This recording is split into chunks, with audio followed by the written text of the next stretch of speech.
बिस्मिल्लाहिर्रहमानिर्रहीम। दोस्तों जवानों, कैसे हैं आप जनाब। आज जो कंट्री मेरे पास है वो है जी साइप्रस। उसका मैंने टूरिस्ट वीज़ा ऑलरेडी आपको बता दिया था कि कैसे हासिल करते हैं, क्या क्या चीज़ें हैं, क्या क्या चीज़ें रिक्वायर्ड है, डॉक्यूमेंट्स और प्रोसेस।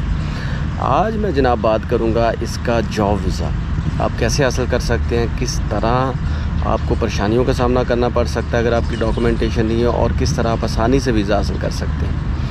जनाब पहली बात तो ये है कि साइप्रस दो हिस्सों में कन्वर्टेड है। उसके दो हिस्से हैं, एक नॉर्दर्न साइप्रस और एक साउदर्न साइप्रस। जो नॉर्दर्न साइप्रस है वो जी तुर्की के अंडर आता है, जो नॉर्दर्न साइप्रस है वो जी आता है तुर्की के अंडर, और इसी का वीज़ा आप बआसानी हासिल कर सकते हैं। एक है जी साउदर्न साइप्रस जो कि ग्रीस के अंडर आता है, यूनान के अंडर आता है, और वहाँ पे कुछ यूएस बफर जोन भी है, यूके बफर जोन भी है। 36% जो है वो इसका पार्ट वो तुर्की के अंडर आता है, और इस पे 4% जो है वो यूएस बफर जोन भी है, और निकोसिया जो इसके बॉर्डर एरिया है, और यहाँ पे लोग जाते हैं। कुछ लोग ऐसे हैं जो वीज़ा के बगैर भी चले जाते हैं, कुछ लोगों को वीज़ा रिक्वायर्ड होता है। पाकिस्तानियों को नॉर्दर्न साइप्रस का वीज़ा रिक्वायर्ड होता है। जहाँ तक बात है दोस्तों यहाँ पे जॉब्स की, तो जॉब्स यहाँ बेतहाशा हैं। टैक्सी ड्राइवर से लेकर फैक्ट्री की जॉब्स, आर्टिफिशियल इंटेलिजेंस से लेकर कंप्यूटर ऑपरेटर्स की जॉब, वेटर्स की जॉब, इसके अलावा वहाँ पे पढ़ाने की जॉब्स, और वहाँ पे रिसर्च की जॉब्स। मैं कहता हूँ कि बेतहाशा जॉब है, और इसका जो प्रोसेस वही है इसके वीज़ा हासिल करने का, जैसा कि शेंजन कंट्री के किसी भी कंट्री का वीज़ा हासिल करने का प्रोसेस है। तो इसके लिए सबसे पहले तो जी आपको जो डॉक्यूमेंट्स चाहिए, आपको वीज़ा फॉर्म चाहिए, आपको जनाब वीज़ा फॉर्म चाहिए। इसके साथ साथ जनाब आपको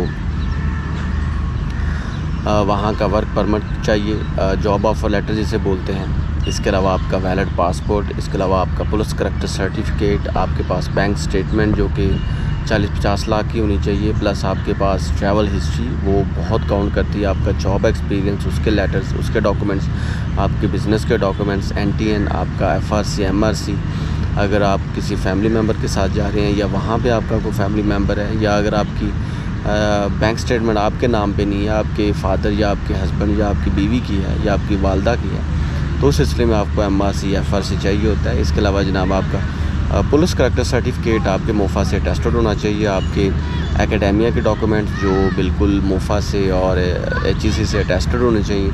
इसके अलावा जनाब आपकी हेल्थ इंश्योरेंस, आपके हेल्थ सर्टिफिकेट, हर वो डॉक्यूमेंट जो कि आपको रिक्वायर्ड होता है शेंजन वीज़ा में, वही जनाब आपको रिक्वायर्ड है साइप्रस के बिज़नेस वीज़ा के लिए। ये हैं जी पूरे डॉक्यूमेंट्स। इसके अलावा अगर वहाँ पे आपका कोई जानने वाला है, वो आपको इनविटेशन लेटर दे रहा है, वो भी इम्पोर्टेंट है, एक्सक्लूडिंग आपके एम्प्लॉयर के जॉब ऑफ़र लेटर के। इसके अलावा आपके वन साइड की टिकट, वो भी बहुत अहम है, और इंश्योरेंस के डॉक्यूमेंट ज़रूर होने चाहिए। हेल्थ इंश्योरेंस वो आप किसी भी इंश्योरेंस एजेंसी से ले सकते हैं। अच्छा जी, अब ये तो हो गए जी आपके डॉक्यूमेंट्स। अब बात करते हैं जिसके प्रोसेस की। इसका प्रोसेस भी बिल्कुल सादा है। आपने सबसे पहले अपॉइंटमेंट लेनी है, ठीक है, और इसकी एम्बेसी जो कौंसलेट जनरल है वो भी आपको इस्लामाबाद में मिल जाएगा।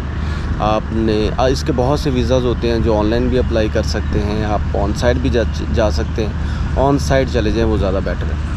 आपने सबसे पहले अपॉइंटमेंट ले ली, अपॉइंटमेंट का लेटर भी आपने अपने पास रख लिया, अपॉइंटमेंट की ईमेल भी अपने पास रख ली, और जॉब ऑफ़र लेटर जो आपको वहाँ का एम्प्लॉयर देगा वो आपने अपने पास रखना होता है। इसके अलावा जनाब आपका वैलिड पासपोर्ट जो कि 1.5 साल के लिए उसकी वैलिडिटी होनी चाहिए। इसके अलावा जनाब आपका पुलिस करैक्टर सर्टिफिकेट, ये तमाम डॉक्यूमेंट्स लेके जाके आप अपॉइंटमेंट के वक्त ये तमाम वहाँ पे उनको दिखाने होते हैं, सबमिट करवाने होते हैं। जब आपने उनको ये तमाम डॉक्यूमेंट सबमिट करवा दिए, दिखा दिए, उसके बाद 80 से 90 यूरो आपकी सिंगल एंट्री की फ़ीस है। 15 से 20 दिन के अंदर आपको वीज़ा मिल जाएगा, या मैक्सिमम 1 महीना लगेगा। ये है जी पूरा प्रोसेस। लेकिन इस पूरे प्रोसेस के अंदर 3 चीज़ें बहुत अहम हैं अगर आप जॉब वीज़ा हासिल करने के लिए कोशिश कर रहे हैं। तो पहली, आपका CV स्ट्रॉन्ग होनी चाहिए। आपकी CV यूरोपियन स्टाइल की कवर लेटर आपका होना चाहिए, ये पहली बात। दूसरी बात, जो वेबसाइट्स है ना, अगर आप साइप्रस जॉब के नाम के से एंटर करेंगे तो बहुत ज़्यादा आपको जॉब्स मिल जाएंगी।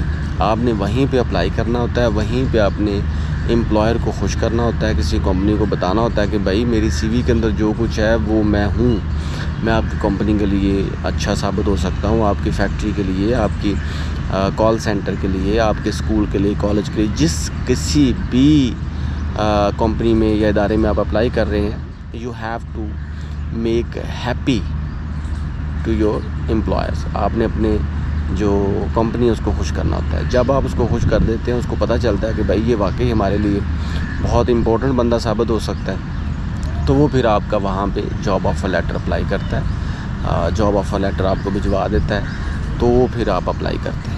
ये है जी पहली बात। दूसरी बात ये है कि आपने जब कभी भी जॉब ऑफ़र लेटर के लिए अप्लाई करना है, तो आपने जिस वेबसाइट पे अप्लाई करना है, उस वेबसाइट से आपने अपनी जो सीवी है उसको स्ट्रॉन्ग बनाने के साथ साथ आपने अपने पुराने जो डॉक्यूमेंट्स हैं उनकी भी पीडीएफ रेडी रखनी है। हो सकता है आपको ईमेल करनी पड़ जाए कि भाई मैंने ये काम किया, ये मेरा एक्सपीरियंस लेटर और इस इदारे में मैंने काम किया। तीसरी इंपॉर्टेंट बात है कि आपकी इंग्लिश अच्छी होनी चाहिए। अगर आपकी इंग्लिश अच्छी नहीं है ना, तो फिर आप ना तो कम्युनिकेट कर सकते हैं और ना ही वहाँ पे रह सकते हैं, ना ही वहाँ पे जॉब हासिल कर सकते हैं।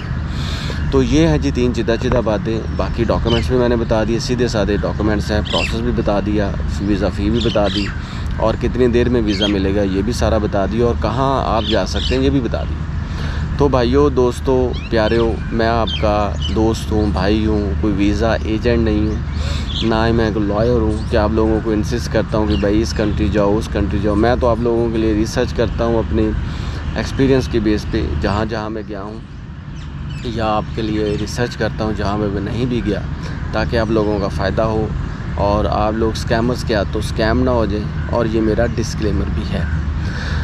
तो आज के लिए बस इतना ही। मिलेंगे next video next visa and x के साथ। तब तक के लिए अपना भरपूर ख्याल रखें। चैनल को सब्सक्राइब करना मत भूलें, दोस्तों को भी बताएं। Thank you so much.